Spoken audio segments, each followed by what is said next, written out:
It started with a rope tied to a girl's wrist. Not a cow, not a colt. A girl, barefoot, dust-caked, barely standing. The rope was frayed, knotted loosely, as if whoever had fastened it didn't much care if she slipped away.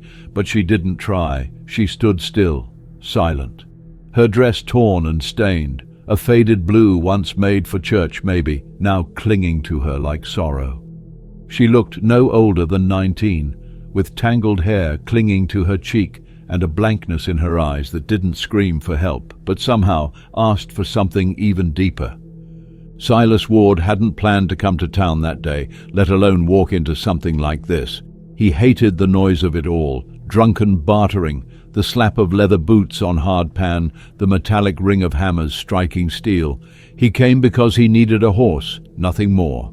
Something with strong legs, mild temperament, something he could ride without fuss across the endless stretch of dry Texas land he called home. He had seen the bay mare penned at the far end of the stockyard earlier, nervous, scarred, underfed, but alert.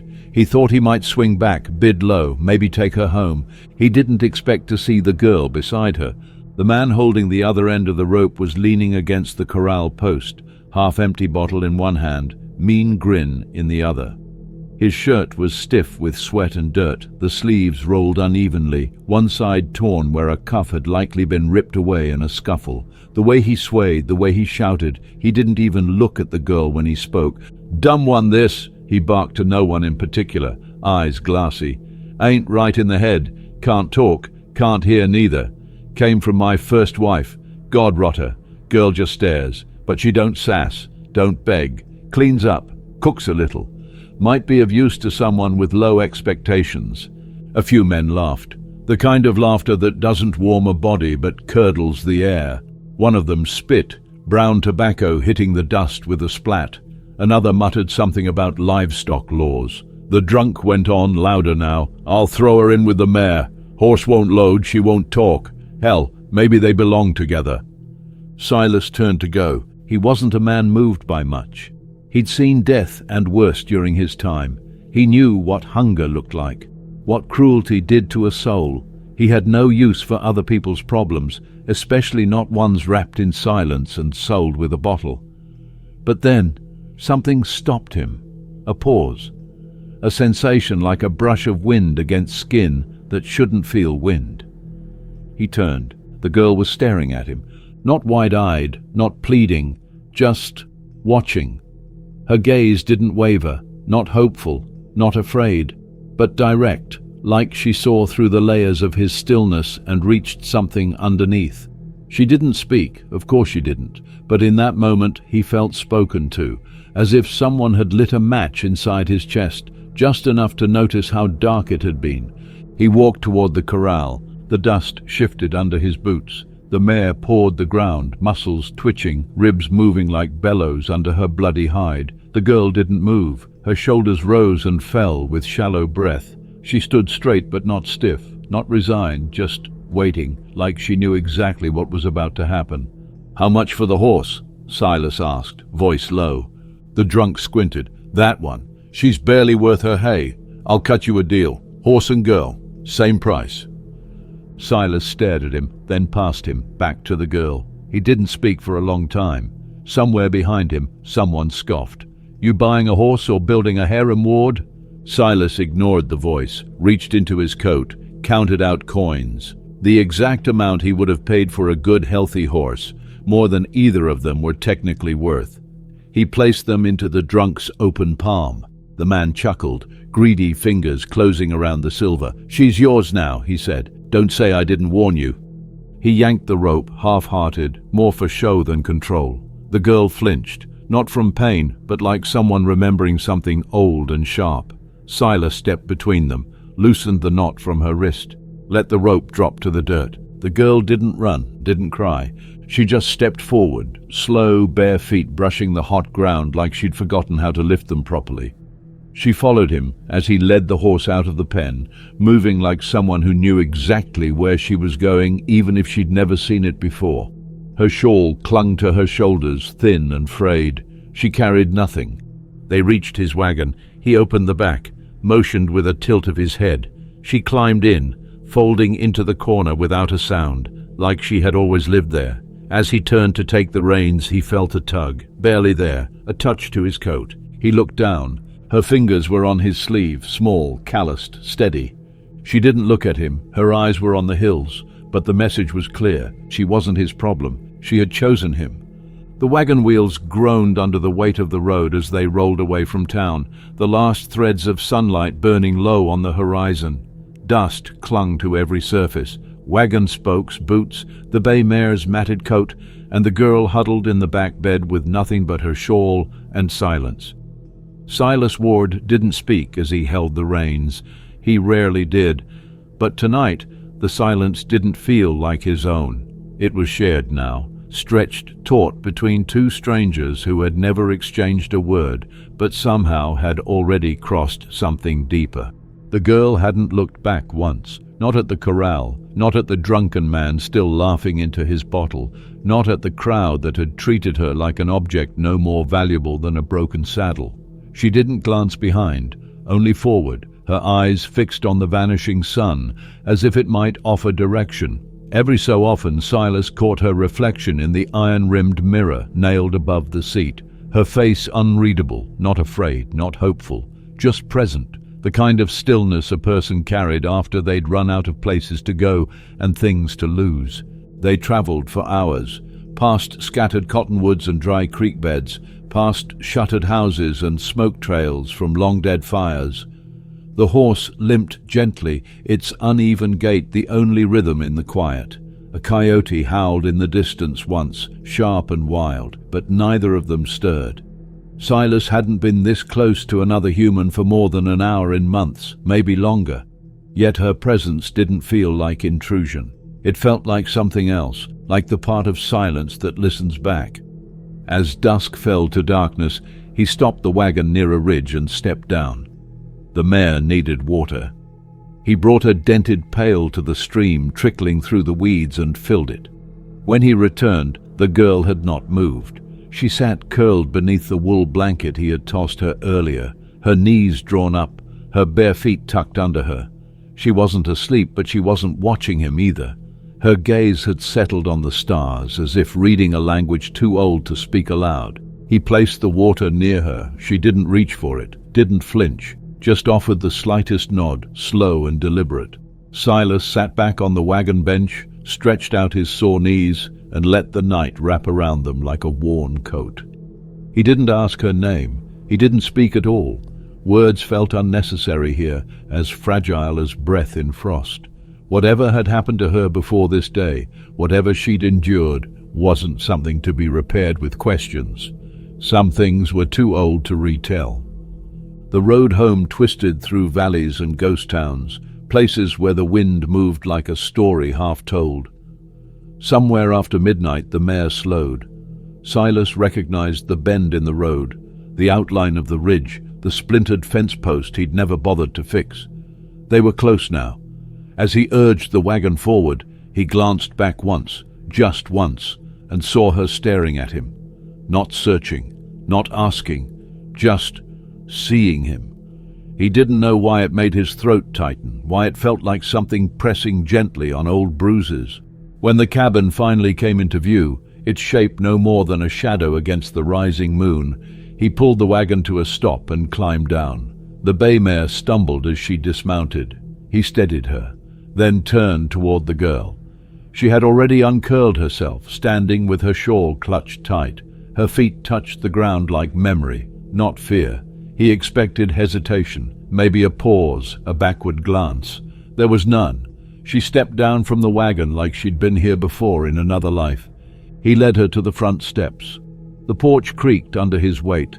She followed, one step behind, silent as breath. He opened the door. Inside, the cabin smelled of dry pine and ashes. A fire had not been lit in days. She paused on the threshold, her eyes sweeping the room, not nervously but with intent, like someone cataloguing a map in her mind. She saw everything: the battered table, the stack of firewood, the coat hanging crooked on its hook. Then she walked in and sat in the father's chair, back straight, hands in her lap. He didn't know what he expected, panic maybe, or sorrow, or exhaustion taking hold. but she remained alert, grounded, as if waiting to understand the rules of this place. Silas removed his hat, rubbed his brow. The air in the room shifted. He felt it when she was near. Not cold, not warm, something in between, a pressure that demanded awareness. He reached into a drawer near the hearth and retrieved a piece of chalk. Without a word, he walked to the edge of the kitchen doorway and tapped the wooden frame, then held out the chalk. She looked at it, then at him. Something passed between them, not understanding exactly, but a bridge forming plank by plank. She rose, stepped forward, and crouched low. Her fingers, though calloused and dry, moved with precision. She wrote slowly, deliberately. When she stood, Silas looked. Lena, one word, a name, not whispered, not spoken, but offered, like a seed planted in trust. He stared at it, said it aloud once. Lena. The syllables felt foreign and familiar all at once. He repeated it, testing the sound against the stillness. She didn't smile, but she turned, walked toward the barn as if her work had already begun. He stood alone for a while, the name etched behind him in chalk, the silence thick in the room. But this time, it didn't feel empty. It felt full. The morning broke slowly, the kind of cold that clings to bone and settles into the seams of old wood and older wounds. Frost laced the edges of the barn door, and the breath of every animal hung in the air like smoke. Silas rose before the sun, as he always did, habit more than discipline. He pulled on his boots, tied his coat tight, and stepped outside into the pale hush that only dawn could offer. His land stretched wide in every direction, a quilt of golden pasture and brittle fences stitched together by solitude. He didn't see her at first, not until he reached the barn. The mare, his mare now, if you could call such a battered creature that, stood in her stall, flank twitching, eyes dull from more than just hunger. Silas had expected to find her alone, maybe down or worse. She'd looked close to spent the night before, ribs sharp as fence posts, legs swollen, coat patchy from old whip scars. But instead, there was Lena. She knelt beside the animal, her back to the door, sleeves rolled, bare feet dusted with hay and frost. A cloth, his cloth, one he hadn't touched in years, dampened with water from the trough, moved slowly down the horse's side. She wasn't just cleaning her, she was tending. Her motions were deliberate, slow, circular, like her hands were speaking some silent language, not signs, not gestures meant for people, but something older, something meant for creatures that don't use words. She didn't flinch when the mare's leg shifted, didn't tense when the horse exhaled sharp and anxious. Lena stayed grounded, calm, her breath in rhythm with the injured beast. Silas leaned against the frame, arms folded. He didn't announce himself, didn't want to interrupt whatever was happening in that small, sacred moment. He'd seen seasoned ranch hands get kicked halfway across a pen for doing less. But the mare didn't resist her. She didn't shy or snap. She just stood there, tense but trusting, as Lena worked, wrapping the leg with a torn scrap of linen, smoothing the trembling shoulder with her palm. No voice, no commands, just the sound of breath and hoof and the rustle of straw. It wasn't healing, not exactly, but it was the first time the mare looked like she remembered what safety felt like. When Lena finally noticed him, she didn't jump, just turned her head slightly, her eyes meeting his. Again, no fear, no guilt, only that quiet certainty she carried like skin. He didn't say anything. He didn't need to. She dipped her head once, then turned back to the horse. Silas watched her for another minute, then moved on, boots crunching in the morning frost, something unsettled blooming in his chest. Back in the house, he prepared coffee. The fire hadn't been lit in time to chase the chill, so he stoked it until the flames licked the iron stove. The old tin kettle groaned with heat.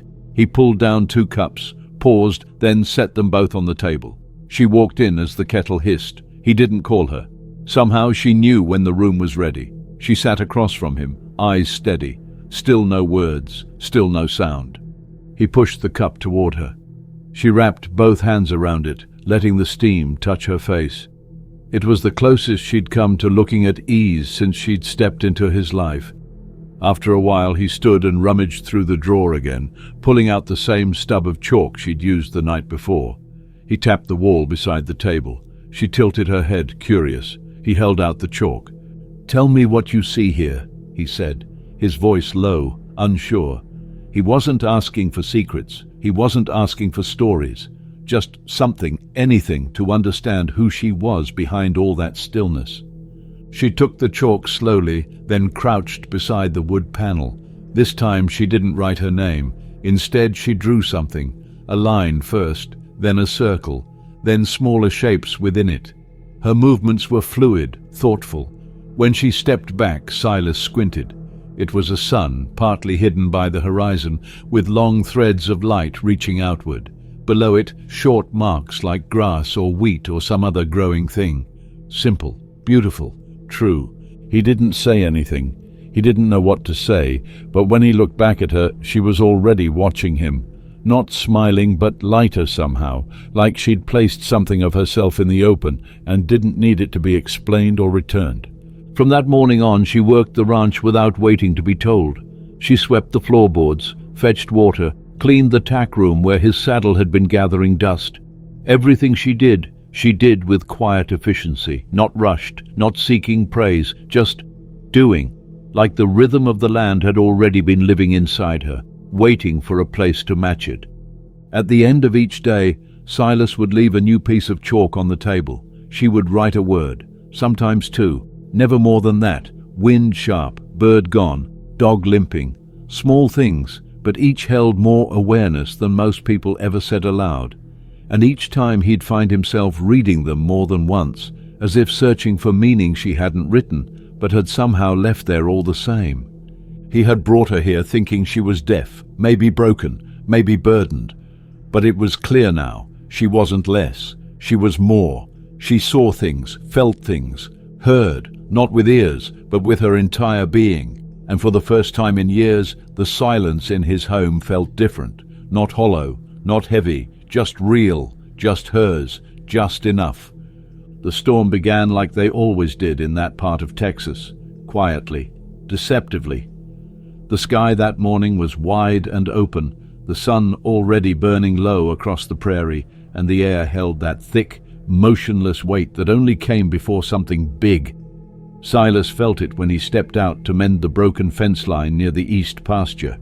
The kind of day where sweat clung too fast and even the birds flew lower than usual.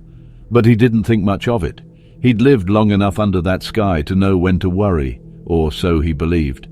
Lena was already outside. She had risen before him, her shawl looped around her shoulders, hair tied back with a leather strip she must have found in the tack room. She moved among the animals as she always did now, without fear, without hesitation, without needing to be told where her hands belonged. The mare walked better, her limp barely noticeable. Lena had fashioned a brace from 2 sticks and a piece of his old belt wrapped in linen. Silas hadn't helped, he hadn't needed to. She understood pain like she could smell it in the wind. By midday the sky was still bright but wrong somehow. The clouds didn't roll in like waves. They hovered like shadows, holding their breath. Silas was in the cattle shed, crouched over a calf with an irritated eye, when he heard the softest noise behind him. Not a voice, not a word, just the sound of presence. When he turned, Lena was there, barefoot, wild-haired, eyes wide, not with fear, but with warning. She grabbed his sleeve, gripped it harder than she ever had before. She pointed skyward, her other hand trembling. Her breath came fast but silent, her urgency louder than any spoken sentence. "What is it?" he asked, even though the answer was already prickling under his skin. He followed her finger. The sky had changed. Dark clouds now bloomed from the horizon like smoke rising fast. Thunder hadn't come yet, but the wind had turned sharp, bitter, wrong. Lena tugged again, pulling him toward the barn door, away from the corral. He hesitated only a moment, glancing back toward the calf. Then the first crack split the air. Not thunder, lightning. A bolt so sudden and violent it didn't roar, it shattered. The earth beneath them seemed to jolt. Light swallowed the tree just behind the cattle shed, and then it exploded. Bark and branches flew like shrapnel. The trunk lit in orange flame and fell slow and screaming to the ground. Silas stumbled back. His ears rang. Smoke began to curl against the sky. He turned to look at Lena. She hadn't moved. She stood in the barn's threshold, hair tossed by wind, face lit by the flicker of fire. Her eyes didn't flinch. She had known, not guessed, not sensed, known. He walked to her, shaken. "How did you know?" he asked, his voice hoarse. She didn't answer, only looked at him with that same stillness she'd carried from the start. And for the first time, he didn't feel alone in the storm. He felt watched over, protected by something he couldn't name. That night, after the fire was doused and the sky returned to its heavy quiet, he found her at the kitchen table. No chalk this time, no drawings, just her and the faint glow of the fire, her hands resting on the worn wood, her shoulders no longer trembling. He sat down across from her. No words, just stillness. A man who'd never asked for connection and a girl who couldn't speak, yet somehow had become the clearest voice he'd ever known. The next morning the air was washed clean, but something in Silas had shifted. He noticed more now, the pattern of birdsong in the trees, the way Lena's shoulders stiffened minutes before wind would rise. He began watching her like a man watching for signs in a world that no longer lied to him. Days passed and storms returned, small ones, sudden ones. Each time she moved before they arrived. She would stop mid-task, eyes turned to the sky, and then the wind would follow. She felt them like breath against her skin, and Silas, who'd once believed himself immune to wonder, found he was becoming someone who watched the weather not with tools or clocks, but by watching her. She never spoke about it, never explained, but she didn't need to. Some things didn't belong to words. Some truths were too wild to be tamed by explanation. He began to leave small gestures instead of questions. A thicker blanket near her corner of the barn, a cup of coffee on the porch where she liked to sit at dusk, a scrap of new fabric when he noticed her mending that old shawl threadbare. She responded in kind, a saddle left oiled and ready before he could even ask. Herbs on the table when he complained once of aching joints. The chalkboard near the door now held notes not just of her observations, but of how the world felt. Air thick, sky watching, river restless. She wrote what others could not see, and he read it like scripture. There was a night near the end of the week when the wind had gone still and the moon hung low like a lantern barely lit.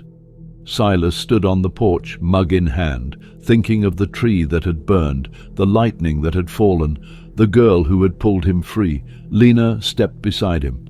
She didn't speak. She didn't need to. Her presence was enough. And in the hush of that night, with the sound of frogs rising from the creek and the fireflies drifting low in the brush, he realized something deeper than words. She did not fear the storms, she understood them, because somewhere inside her, beneath the silence, behind the quiet eyes, she was one of them. And like any storm, she didn't need to be loud to be powerful. She only needed to be felt. It began with the cow. A thick-headed, stubborn creature who'd calved 3 times without issue and always knew her place at the fence come feeding time. Silas had raised her from birth. She wasn't the kind to give trouble, but that morning something was off. She stood apart from the others in the pasture, head lowered, eyes glassy, refusing both feed and water. Most would have thought she'd just caught a chill in the early frost. Silas figured the same, chalked it up to age or weather or some lingering ache in her bones. He made a mental note to keep an eye on her, then went about his chores. But Lena didn't hesitate. She'd barely stepped out from the house before she veered toward the fence line. She carried no tools, no supplies, just that quiet awareness always coiled behind her ribs. The cow didn't shy when she approached, didn't flinch or stomp or grunt. Lena walked right up to her, laid a hand gently on the creature's side and closed her eyes. She didn't move for nearly a minute, just breathed, slow, steady, one hand on the cow's belly, the other resting on her hip, head tilted slightly like she was listening to something that existed below the skin, below the world. Then she turned, walked back toward the barn, and started preparing the birthing stall. By sundown, the cow was in labor. Silas watched it unfold without a word. She hadn't read signs in the usual way. There'd been no discharge, no bellowing, no pacing, nothing that indicated birth was near. And yet Lena had known, not because of science, not because of training, because she'd listened, not with ears but with her presence, and the cow, in its own way, had told her what it needed. He stood beside her as the calf slid into the straw, slick and steaming and weak-legged.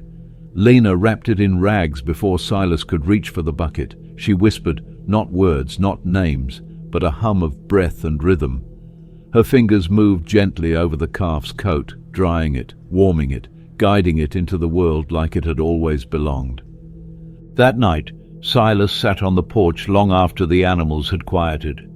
The stars had come out fierce and clean, scattered like glass against black silk. Lena joined him, her steps silent, her shawl draped loosely around her shoulders. She didn't sit at first, just stood beside him, gaze cast into the hills. Silas didn't speak, but the words were there, twisting just behind his teeth. Eventually he muttered, "How do you know what you know?" Lena turned, met his eyes. Then slowly she reached out and placed her hand, flat and steady, on his chest, right over the scar beneath his collarbone. Not the one on his skin, but the one she'd somehow seen without ever being told. Then she lowered her hand, turned, and walked toward the old oak where his father was buried under a crooked stone and the silence of 1,000 unanswered questions. She had never asked about the grave, never read the name carved into the rock, yet somehow she knew. The next morning, Silas rose from a dream that hadn't visited him in years, a dream of cannon fire and smoke, of muddy boots and burning towns. His father's voice had followed him out of it, loud and rasping and full of pride. "I gave you this land, boy, and I gave you the blood that made it yours." Silas sat up, drenched in sweat, breath ragged, heart pounding. His hands shook, his spine ached with memory.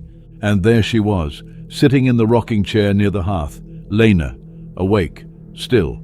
A single candle lit the room, casting long shadows on her face. On the table beside her sat a folded cloth, blue with hand-stitched lace. His mother's handkerchief, one he hadn't seen since the year she died. It had been locked in the cedar chest at the foot of his bed, untouched by time or moth or memory. No one else had ever dared open that chest. He stared at her. She didn't flinch, didn't offer apology or explanation, just sat there, holding the silence like it was something sacred. And in that moment he knew. She hadn't gone rummaging. She hadn't searched for relics.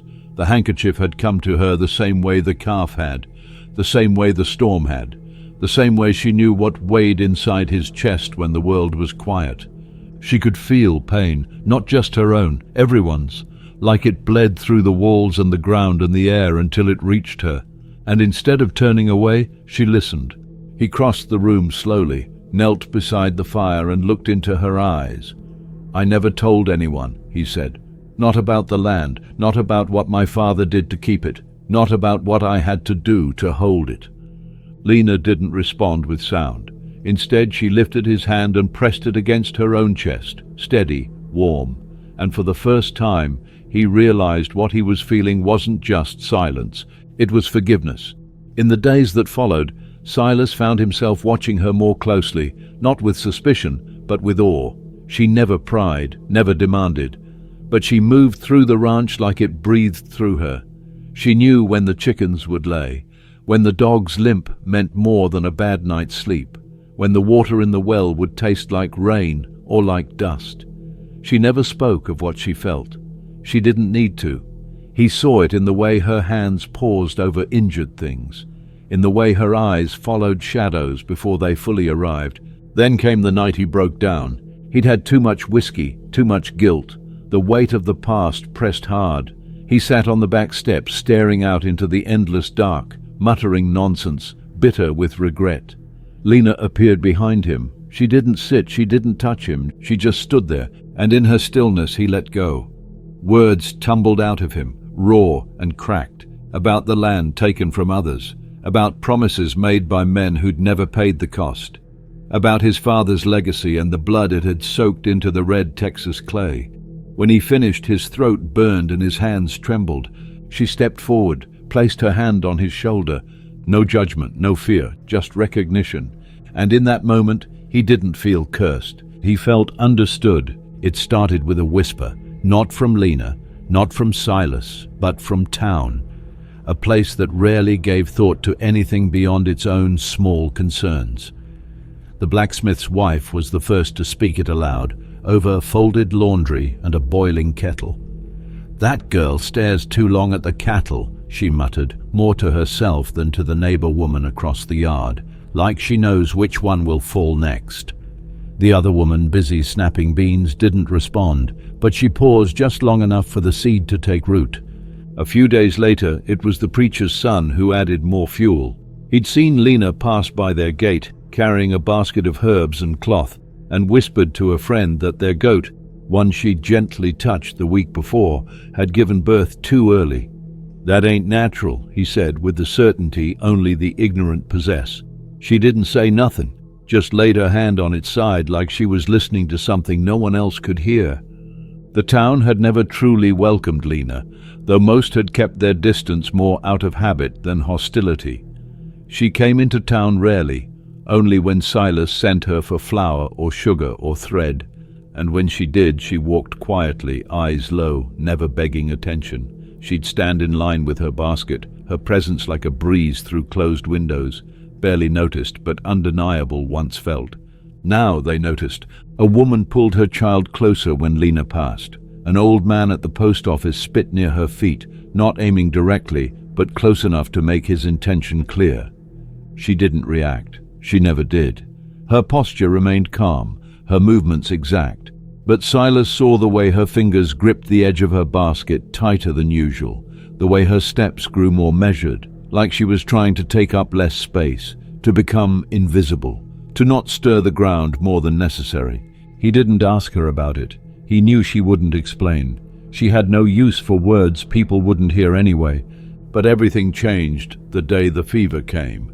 One of the ranch hand's sons, a boy no older than 8, was struck suddenly, violently, by a burning illness. He convulsed in his sleep, face red as embers, limbs twitching, mouth clenched shut with pain. His mother screamed and screamed, but the doctor was away on business in Abilene. No one else knew what to do, no one, except Lena. She entered the barn where they'd laid the boy, her shawl slipping from one shoulder, her hands steady despite the tension in the air. She didn't ask, didn't wait for permission.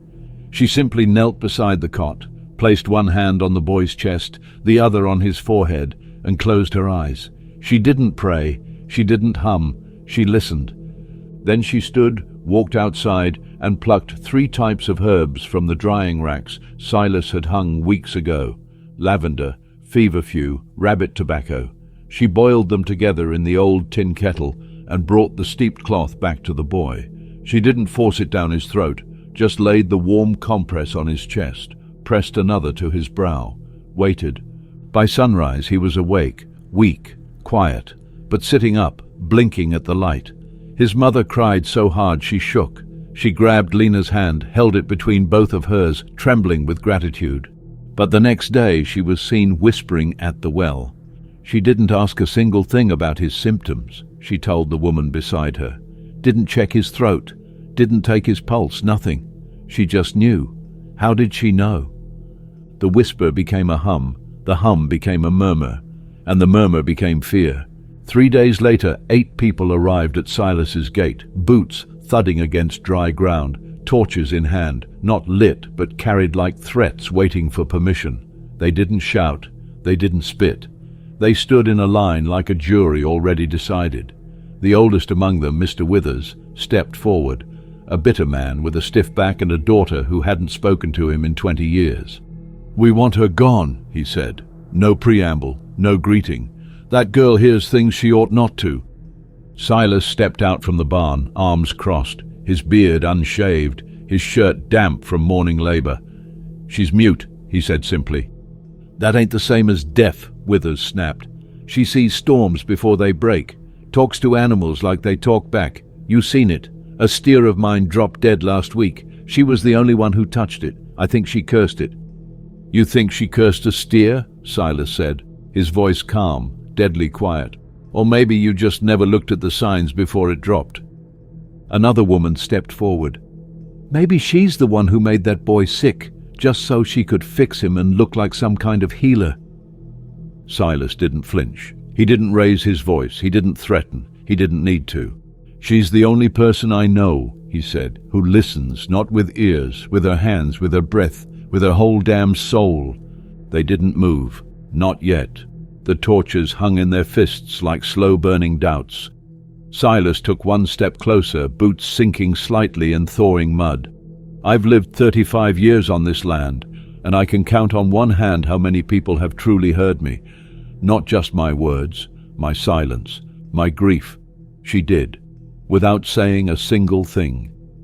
Behind the curtain, Lena stood in the house, unmoving. She had heard the boots, the voices, she had seen their eyes, not wild with hate, worse, calm with certainty, that quiet, awful belief that they were right. She moved to open the door, but Silas held up a hand. "You want to run her off for being different?" he asked. "For knowing things you'd rather ignore? Fine, but you'll go through me." Withers opened his mouth, then closed it. He looked at the others. One by one, their torches lowered. No one spoke, no one dared. They left, one by one, boots fading into silence. That night, the ranch held a different kind of quiet. Not fear, not sorrow, something warmer. Inside, Lena placed a pot of cider on the fire, then sat beside Silas at the table. She didn't sign, didn't write, didn't look at him, but she reached out, rested her fingers gently on the back of his hand. Not thanks, not apology, just recognition. He turned his palm upward, wrapped his fingers around hers, and together, in the hush that followed, they listened to the fire crackle, to the night breathe, to the bond between them, unspoken, unshakable, grow stronger than ever before. The wind changed before the town did. That was always the way of things out here. Nature moved before people. The land felt long before hearts were willing. The storm had passed, the torches had burned out, and the ranch stood whole, unbroken, but not untouched. Something about that night lingered in the air. Not just the scent of smoke or the weight of tension that had filled the space between Silas and the people who once called themselves neighbors. It was something deeper. The air felt different when Lena stepped outside in the morning. It greeted her now, like it had seen her survive something and respected her for it. Days passed, then weeks. The rhythm of ranch life returned, but it came with quiet changes. First, it was Tom Weaver, one of the ranch hands who'd stayed out of the trouble that night but had heard the talk. He came one morning with his arm tucked against his side, the shoulder torn from a fall while repairing a windmill. The doctor was still away, and the pain made his voice tight. He didn't come to Silas. He came to Lena. He stood just outside the gate, hat in hand, staring at her while she picked rosemary from the herb patch. "Heard you fix things," he said, voice low, almost ashamed, quiet-like. She didn't answer with words. She simply rose, motioned for him to sit on the porch bench, and began her work. She pressed her fingers gently along the shoulder until he winced and nodded. Then she went inside, brought back a poultice of comfrey and pine sap, and bound it in linen. Her movements were steady, practiced, intuitive. Tom said nothing, just sat there staring ahead until she finished. 2 days later he came back, not for more treatment but to leave a tin of honey on the porch. He didn't knock, didn't wait, just set it there and walked away. Then came the widow. Her boy had died 2 winters ago, and since then she hadn't spoken more than a sentence to anyone. She arrived at dusk, hand shaking, voice barely a whisper. "I haven't slept in weeks," she told Silas, though her eyes were locked on Lena. "I close my eyes, and it's like he's still crying out." Lena didn't move toward her. She didn't speak. She simply stepped forward, placed her hands gently on the woman's shoulders, and held them there, not for a second, for minutes, until the widow's shaking stopped. Until her shoulders slumped like someone who'd finally set down a burden too heavy to carry alone. She didn't thank her, not in that moment. But the next morning she returned, this time with a pie and a hand-knit scarf folded neatly over her arm. "For the girl," she said softly, "the one who hears more than we do." That winter passed differently than any Silas could remember. The ranch grew quieter, but the quiet wasn't empty anymore. It was filled with gestures, with small offerings, with people stopping by not for gossip or judgment, but with baskets of preserves, spools of thread, dried flowers, as if leaving them at the gate might earn them something more sacred than favor, might earn understanding. Lena accepted these things without comment, without pride. She never invited anyone in, but she never turned anyone away. Each morning she wrote something on the slate nailed beside the door, always short, never grand. "Today will be good, I can feel it," or "The wind will change soon." Sometimes she was wrong, but more often she wasn't, and that somehow was enough for people to believe. Children began to show up first, quiet ones, curious ones. They didn't knock, they just wandered close and watched her work. One girl stood behind the fence for 2 days before daring to step onto the porch. Lena didn't speak, she didn't smile. She simply handed her a small bundle of mint and showed her how to crush it into oil. Word spread. The children came not because they were told to, but because they knew here. Silence didn't mean absence, it meant room. They followed Lena into the garden, knelt beside her as she taught them how to tell fear from pain in the twitch of a rabbit's ear or the position of a bird's wing. She never taught with instruction, only with demonstration, with example, and the children understood perhaps better than the adults. They stopped trying to get her to speak. They started trying to feel what she felt. Silas watched all this unfold from the porch, from the barn, from the edges of fields that had grown too quiet before she arrived. He found himself smiling more, not because the work was lighter, but because the weight he carried had shifted, balanced now by something he couldn't name, but felt every time she brushed past him on her way to the well, or sat beside him as the fire cracked late into the night. They built a small room off the back of the cabin that winter. It wasn't a necessity, it wasn't even a decision really, it just happened. Boards nailed into place one afternoon, a window carved to face the sunrise. Lena moved into it without fanfare.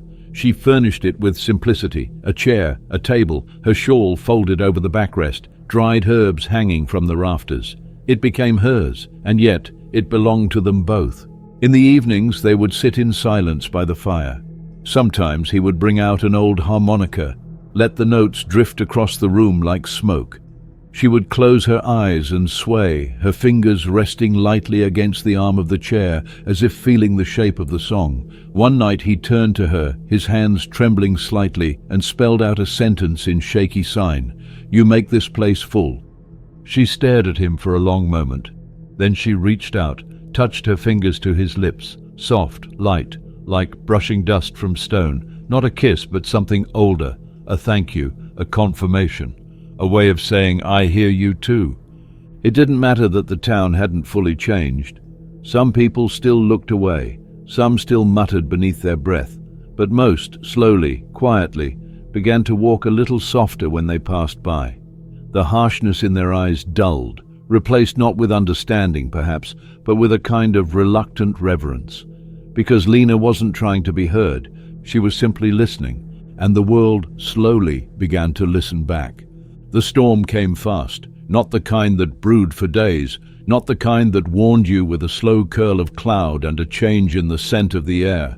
This one dropped like a stone, sudden and sharp, slicing the horizon just after sundown. The light had dimmed early, the temperature falling quick as if the sun had changed its mind about setting and simply vanished. But there was no thunder, no lightning yet.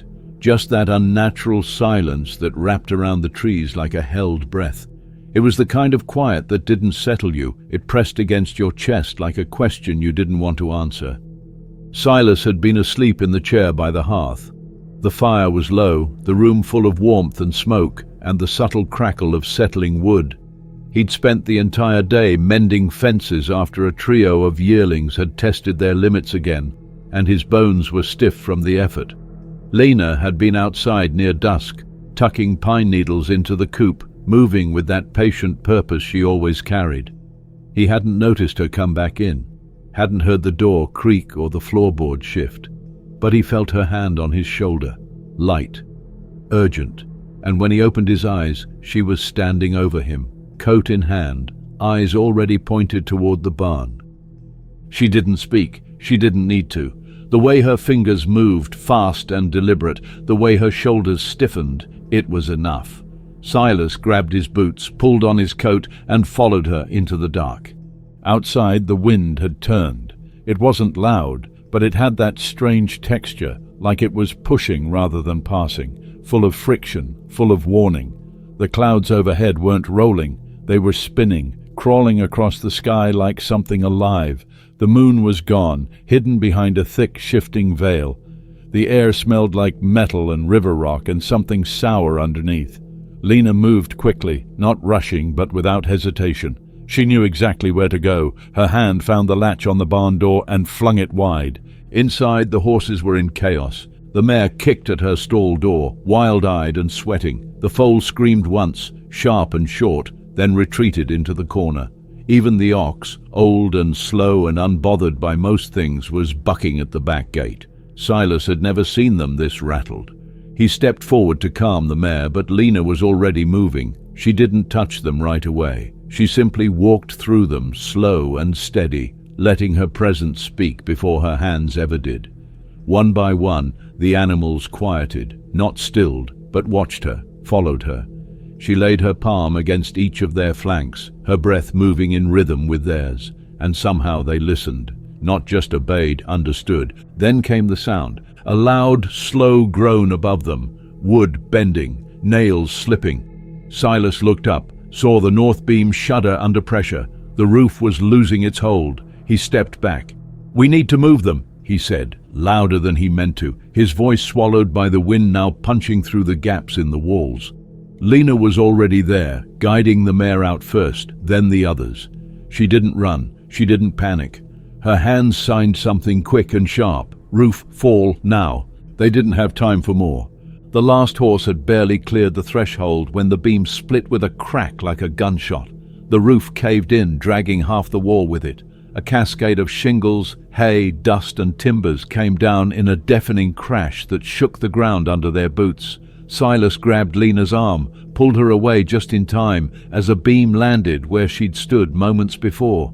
She turned only once to look back, not in fear, but in confirmation, as if she'd been tracking every second, every inch.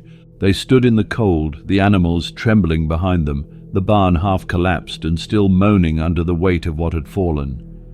Silas stared at her, really looked. Her hair was soaked from the sudden sleet now starting to fall, her lips slightly parted from breath, her eyes locked on the storm above like she wasn't seeing weather. She was reading it. "How did you know?" he asked, breathless. She didn't sign, not this time. She touched her chest, then pointed to the sky, and he understood. Back inside the cabin, he wrapped her in a blanket, hands still shaking. The wind screamed around the corners of the house, snow beginning to spit sideways through the air. He made tea, poured it into a tin cup, placed it beside her. She didn't drink it right away, just held it close, fingers wrapped around the metal as if stealing heat. He sat beside her, close enough to feel her warmth through the blanket. "You belong to this land," he said softly, without thinking. "It listens to you." She didn't look at him. She placed her hand over her heart, then reached out and laid his palm there too, right above the slow, steady rhythm of her life. And for the first time he felt it. Her heartbeat, constant, unflinching, like the sky before a storm, like roots before rain. She didn't hear like others. She felt the shift of pressure, the tremble of air, the ache of the ground before it split open. Her silence wasn't a void, it was connection. She didn't live outside the world. She lived with it, as part of it. Later, after the fire had burned low and the storm finally softened into a whisper, Silas lay awake while Lena slept. He looked at the beams overhead, the old wood, the flickering shadows. He had lived here for nearly 2 decades, every board and nail familiar, but never had he felt more grounded, more placed than he did now, because she was here. The storm had come and gone. The barn could be rebuilt. The animals would recover. But he would never forget the way she stood in the center of chaos, untouched by fear, and moved it with her silence. She had saved them, not with strength, but with knowing. The morning after the storm was the kind that felt borrowed, sky scrubbed clean, frost on every fence post, sunlight stretching long shadows across the thawing ground. Silas stepped out onto the porch with a tin mug in hand, the wood beneath his boots still damp, the air crisp and honest.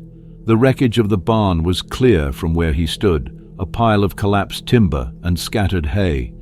Yet somehow that ruin didn't feel like an end.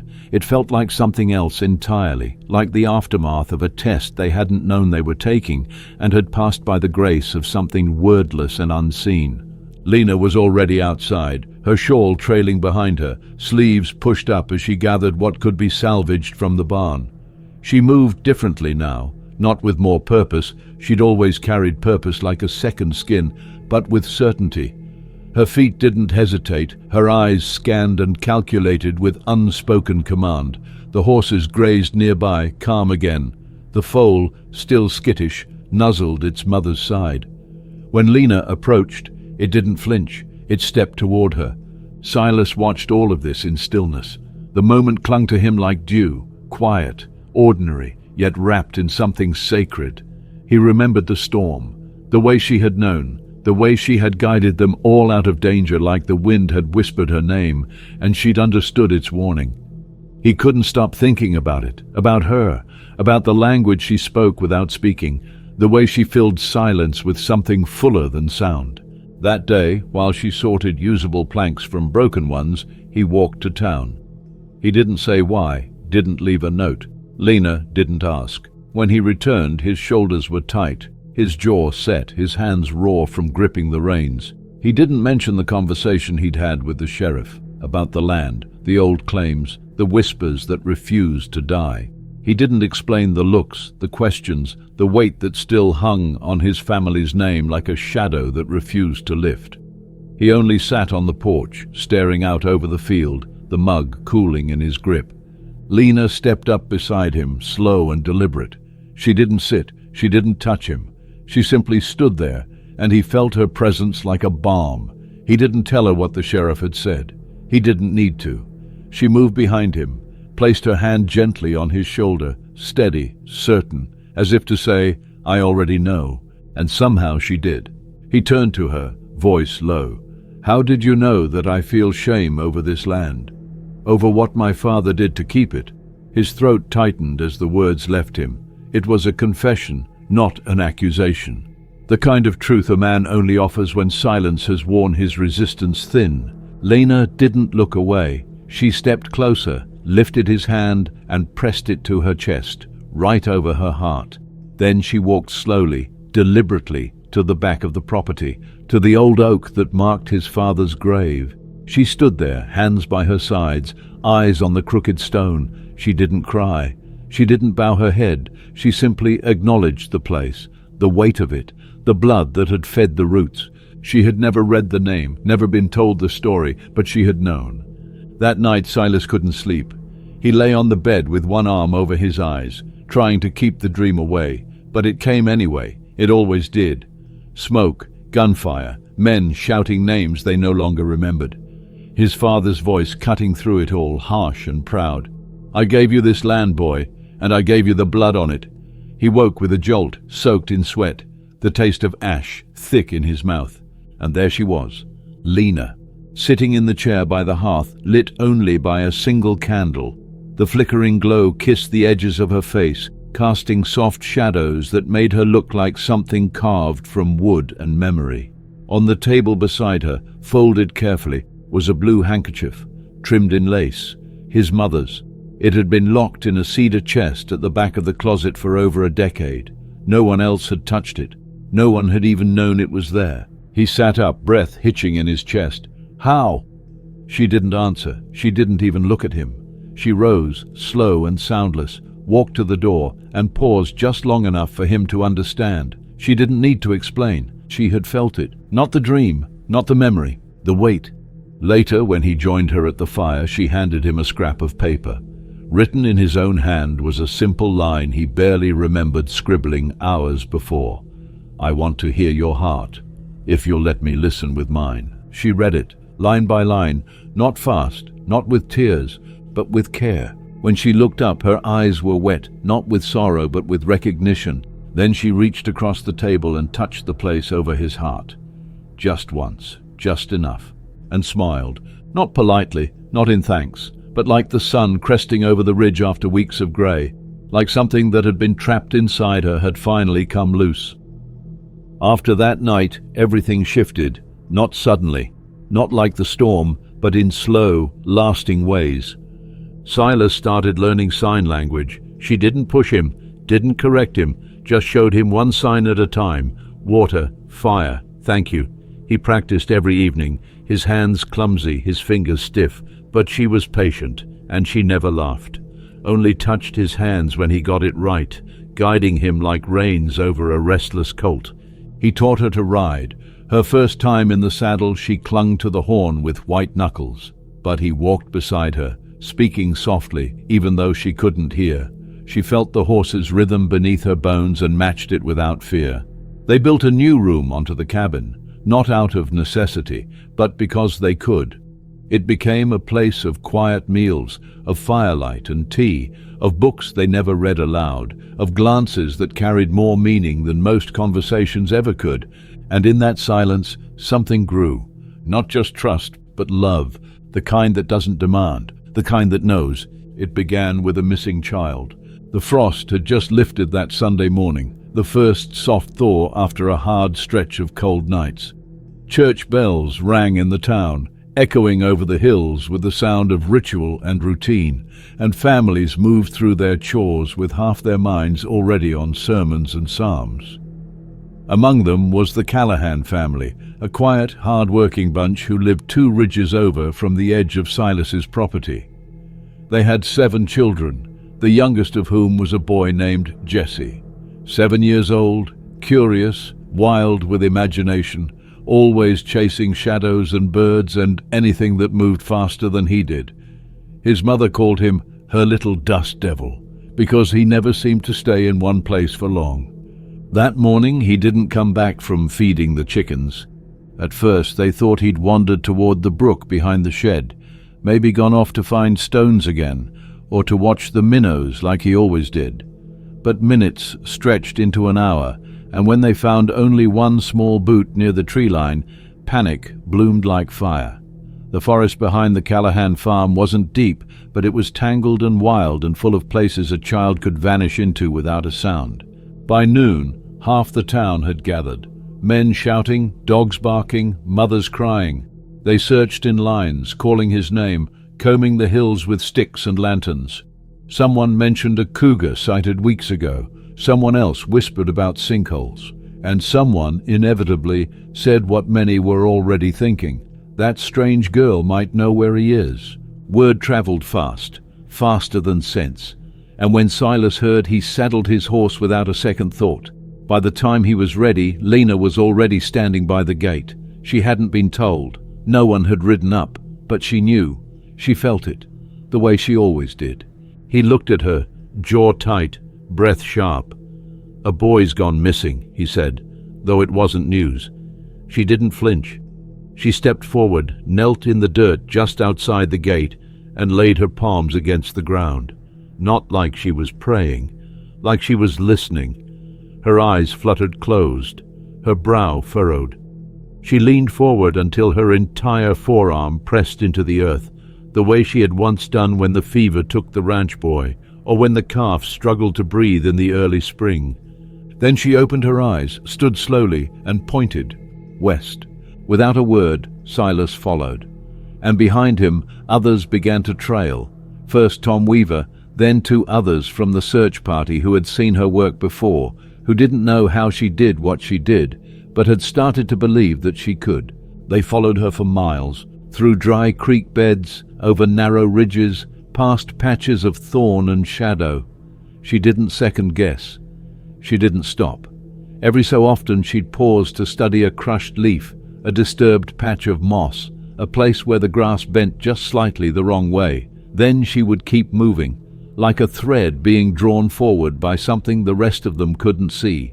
Finally they reached a clearing. It was a small, low ring of cedar trees, tangled at the roots, quiet and oddly warm despite the season. And there, curled beneath a fallen limb and hidden from all but the most searching eyes, was Jesse. His ankle was twisted, his face streaked with dirt and dried tears, but he was alive, shivering, mute with shock, but alive. Lena ran first, dropped to her knees beside him, checked his breath, his eyes, his pulse. She pulled off her shawl, wrapped it around him, then gently brushed the hair from his forehead. When she looked up at Silas, her expression didn't carry pride or triumph, just relief. They carried him back together.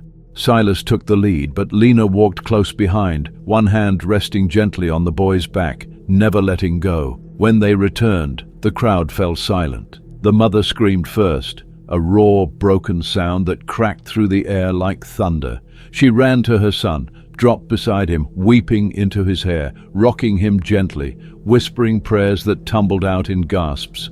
And no one said the word witch, not that day. That day, they called her what she truly was, the girl who hears with her heart. After that, something changed, not in Lena, but in everyone else. They stopped pretending her silence was strange. They stopped lowering their eyes when she passed. The change didn't come all at once, didn't roar in with applause or confessions, but it came in small things, in the way people nodded at her now, in the way they left fresh herbs by the gate or loaves of bread wrapped in cloth. They came not for gossip anymore, but for guidance. A woman whose cow stopped eating asked for her. A man whose wife hadn't spoken in months stood quiet while Lena held the woman's hands, saying nothing, but offering a presence strong enough to pull sound back into her bones. Children started coming every morning, from the town, from the hills, from places where words were shouted too fast or not heard at all. They came not for lessons, but for understanding. Lena didn't give them rules. She gave them awareness. She taught them how to notice the way a rabbit twitches when nervous, or how the wind shifts just before rain. She taught them to feel the world, not just walk through it. Silas built a bench under the cottonwood tree behind the house.